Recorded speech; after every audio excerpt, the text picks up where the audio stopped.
I wanted to take a few minutes to talk about gratitude. A lot of times people focus on what is not going well. And while that's important to focus on what you need to improve, it's also important to understand how important mindset is to this whole business acquisition process. And one of the things that can help that is gratitude. Take some time, I would say very much like affirmations, every night and every morning, to just think about three things that you are grateful for. First thing is, you're able to sit down and be grateful for something. You are alive. There's a lot of people that were alive yesterday that aren't alive today. So be grateful for that. There are tons of people with things they've had to overcome, physical problems, financial problems, etc., etc. You may have some of those, but you also have some of those things that you can be grateful for. Maybe you're fully bodied. Maybe you haven't had to be homeless. I don't know what they are. Those are all in your experiences. But think of the things that you are grateful for. Think about the fact that you have decided to do this. That's a life-changing event for many people. Think about the board that you've put together that you thought maybe that you weren't able to attract those people. Think about the professionals. Well, I could never afford to get those, but yes, you did. Think about the financial institutions, the fact that you now understand sellers finance where you didn't know it was possible to do that.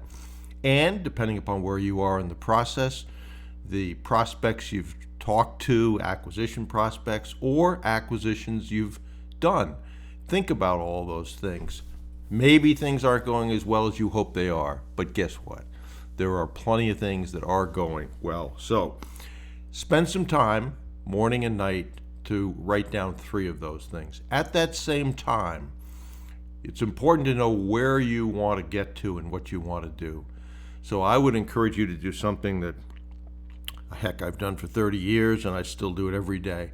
Write down the things that need to happen to move the needle and prioritize them. I happen to use a Franklin planner. You can use a piece of paper and a pencil if you want to do that. But write the tasks down and then put them in priority as to what needs to happen to make the most of effect of that daily activity that you are grateful for. You got a day that you can do this today. One of the things I was thinking about when I thought about doing this podcast was both my mother and my brother died when I was young. My mother died when I was 18. And I remember somebody saying to me, "You don't seem like you're heartbroken over your mom dying." And I remember saying back to them, am I sad that my mother died? Of course I'm sad. But would I want her legacy to be that I dwelled on that and that I let that ruin my life? Or is it better to remember the lessons that I learned from her and use her as inspiration to accomplish things that she would be proud of, that she taught me, etc.? And I think the second is a lot more powerful and helpful than the first. So as part of that process, emotions oftentimes just happen. You just happen to get angry or you happen to get frustrated based on circumstances. So it's important to get control over your emotions, to understand that you can control those thoughts. Is that going to take some time? Is that going to take some discipline? Absolutely. As Napoleon Hill said, negative thoughts are like weeds in a garden. You got to grab them, pluck them out, and replace them with a positive thought. So I would think about that. I'd think about how to control your emotions to be more favorable. I'd think about gratitude. I'd think about the Ivy Lee method or whatever method you use to write down the things that'll move the needle the most the next day. I like putting a time next to that as well. But discipline is a big part of this, and discipline gives you freedom eventually because you learn that you can control things and get things done.